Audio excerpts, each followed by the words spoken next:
Hey everybody, welcome to Vlog 30. Excuse me. Um, 30 vlogs. Vlog for every year of my life. Unfortunately, it's not comprehensive as to say each vlog would represent a year of my life, which would be false. That would be a really, really cool thing if, retrospectively, if that was even possible. That would be a tremendous experiment in human human evolution. That would be fantastic. Being a photographer, one thing I've always wanted to do is I always document changes in me. I always take pictures after I've had psychological breakdowns, or I've had a particularly bad day psychologically.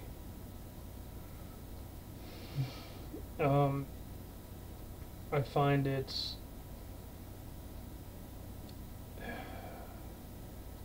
taking a picture of the situation allows me to view it from another perspective, and then I can deliberate on that image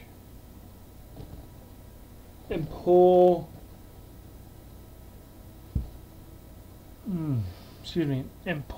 emotion from that picture. And I'm very good at reading emotions, facial expressions, body language. Of course, that was really before I had my mental illness. After I had it, I kind of stopped being able to see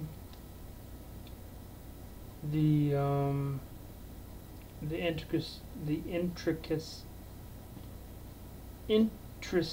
I can't say the word. I think you know what I'm trying to say though. The tiny little things in facial structure, and even in full body language. But anyway, I've been suffering for the past 4 days from this wonderful condition. It's called, like, okay, you have, I guess I've described both ways. Okay, most people know what insomnia is. Of course, half the people who say they have insomnia really don't, and they just are people who just can't sleep well, and they think that insomnia is the go-to word. No, insomnia is when you can't sleep. I have been suffering from the exact opposite of insomnia. It's called hypersomnia, or somnolence. And basically what that means is, somnolence's definition is being in a constant state of near sleep. So I'm very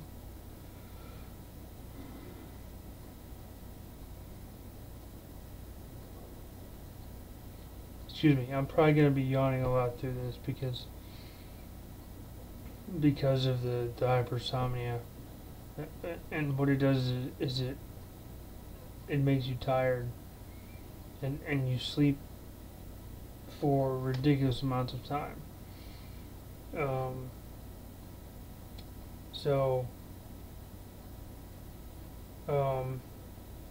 I've never actually met another person with hypersomnia.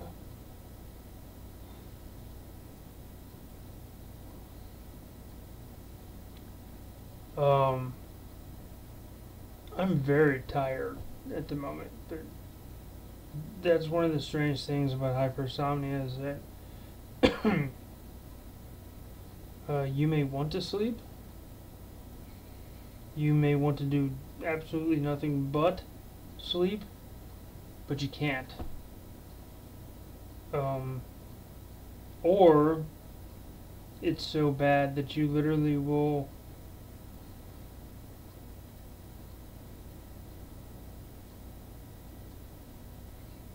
excuse me again, jeez, you will literally uh,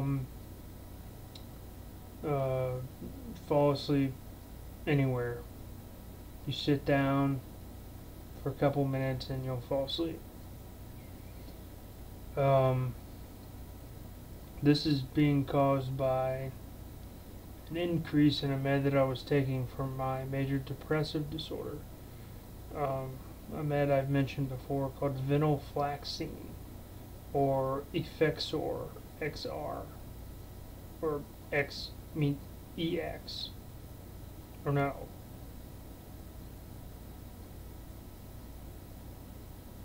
Whatever extended release, whatever. But its main name is venlafaxine, and I was taking it for a while, and I had worked. The pills go up in 75 milligram increments. So at first I started taking 75 milligrams, and then I bumped it up to 150, and then I finally bumped it up to 125 or 225, and and I kept it at that, and I was starting to feel really good. I was starting to feel better. I wasn't feeling as depressed.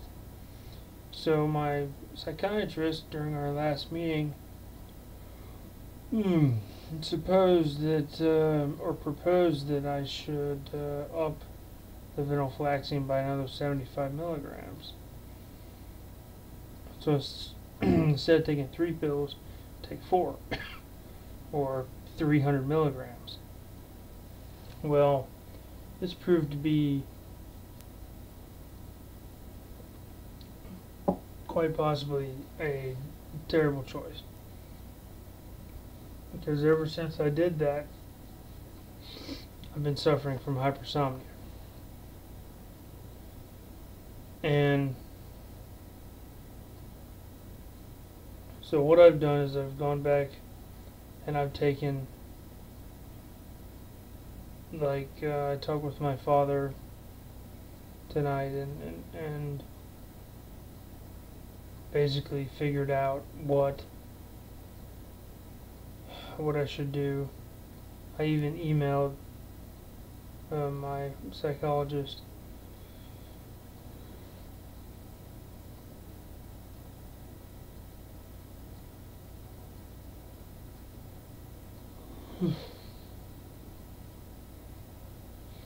Excuse me, seriously.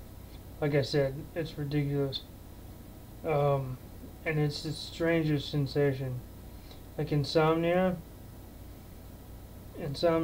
never really, insomnia just kind of pissed me off, if anything. This hypersomnia, it doesn't piss me off, it just kind of makes me feel really weird. I don't feel like myself. But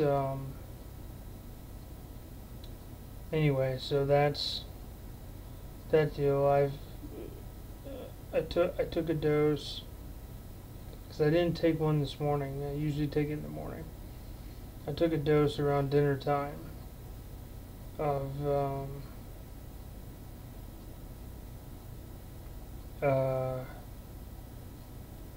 of 150 milligrams.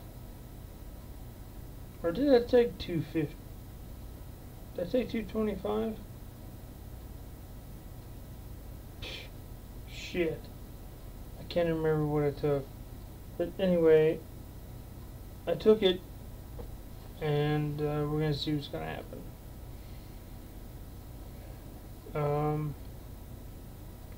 Also, on a bit of a downer, a darker note, today, 3 years ago, one of my best friends from college passed away. He was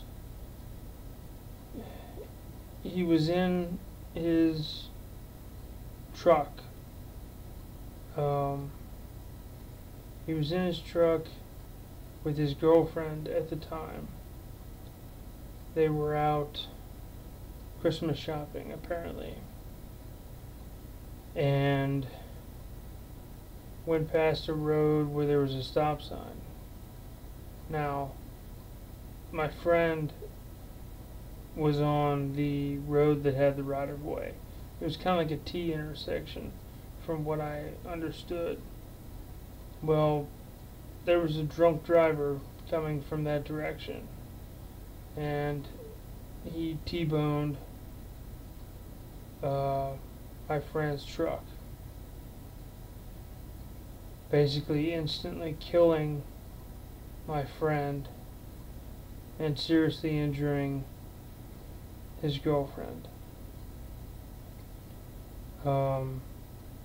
The drunk driver did not receive very many injuries. Actually, I don't even remember if he actually had any injuries from this accident. And that's one thing I've always found that's really screwed up with drunk driving accidents, is that it's usually the people who are the victims of a drunk driver are the ones that usually suffer the most. Or the drunk driver usually gets off. And this man has. He escaped prosecution and jail time and everything, even though he killed through vehicular manslaughter while under the influence. He killed and seriously injured another human being.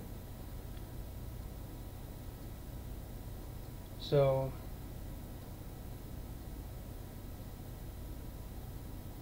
the date also serves as the day that same year, which was 2009, that I was released from the hospital after being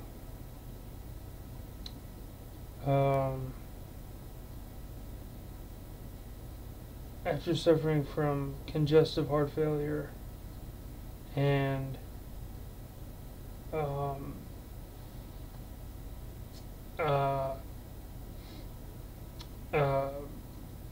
pneumonia, and even though none of the cultures came back,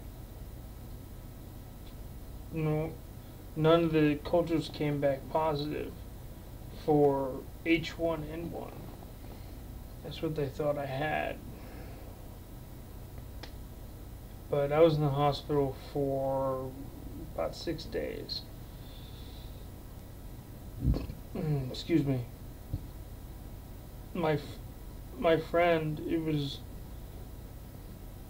this happened to my friend literally on my way home from the hospital. My parents were driving me back home, and I get back home, and in a nice familiar environment, comfort, and I fire on my computer to check the world and to check my world. And one of the first things I see is my Twitter feed is full of messages about my friend, and Facebook just the same. So I make it out of a near-death experience. To wake up and find that I had a very good friend who did not wake up. He died. Which I felt bad about the fact because since I had just gotten out of the hospital, I was in no shape or form to travel. And this was only to travel to, I believe, Richmond, Virginia, because I believe that's the town he was from. I was unable to attend his funeral. Now, I'm not a deeply religious man. I'm not a religious man at all. But when one of your best friends gets killed by a drunk driver, you kind of feel the need to be there. So that's a process that some of my other friends who were close friends with him, they were able to experience closure in some way, shape, or form. I, on the other hand, I could not, because of, the circumstances of me just getting out of the hospital and being weak.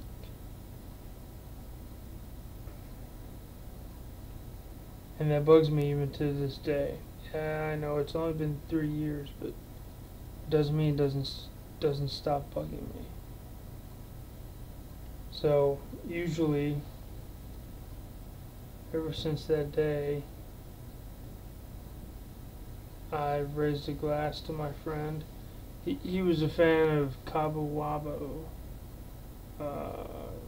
tequila. Unfortunately, me and tequila don't get along whatsoever. His next favorite drink was Crown Royal. Again, unfortunately, me and Crown Royal don't agree with each other. So,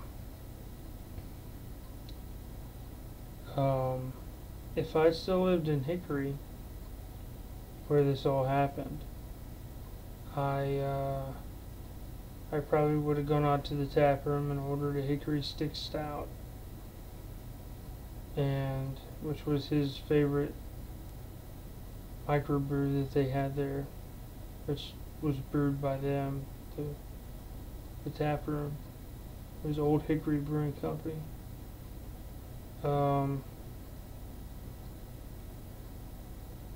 And I'd order a stout for him. But since I can't do that, I'll take this in honor of my friend John Hip, whose brilliant life was cut short by a bloody, terrible person who unfortunately doesn't seem to ever be able to come to justice. And you know about me and justice.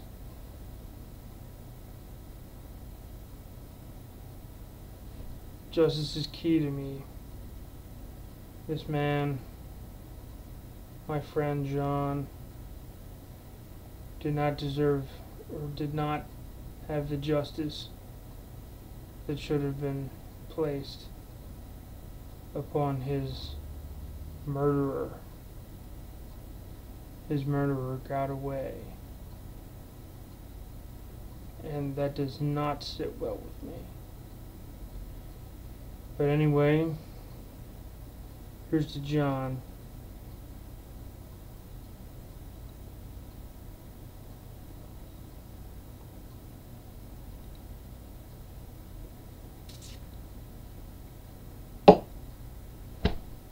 Cilantro John, wherever you are. Sure, he's up celebrating, or that is, if you believe in God and heaven and hell and everything. Doesn't really mean technically a whole lot coming from me, the atheist. You know, I say the words just because they're, you know, they're words that are normally said. You know, such as, you know, wherever you are, or, you know, up there, and we all look up. You know, it's an action just to, you know, I'll play the game,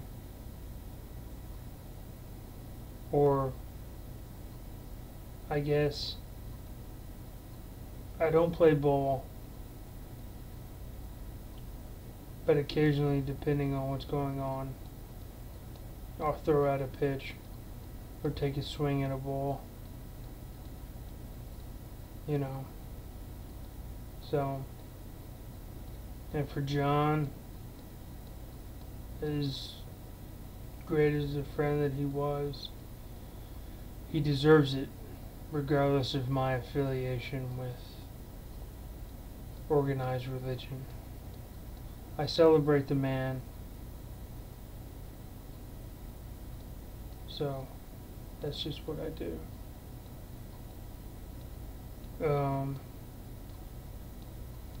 Maybe that's another reason why I felt strange today. It was because I knew about John. But sorry this has to end on such a depressing note, but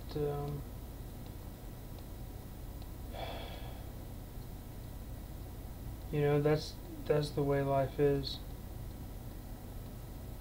It deals you a bad hand every once in a while. I can't always end these videos on happy notes. It's impossible, especially with the particular mental conditions that I have. Not only that, but the various things that go on in my life. And like I've always stated throughout all 30 of these vlogs, is that I'm not here to lie. I'm here to tell the truth and be ruthless. And even to my nickname, tactless, as to my feelings on certain situations. That being said, I bid you all a good night, and I'll talk to you guys later.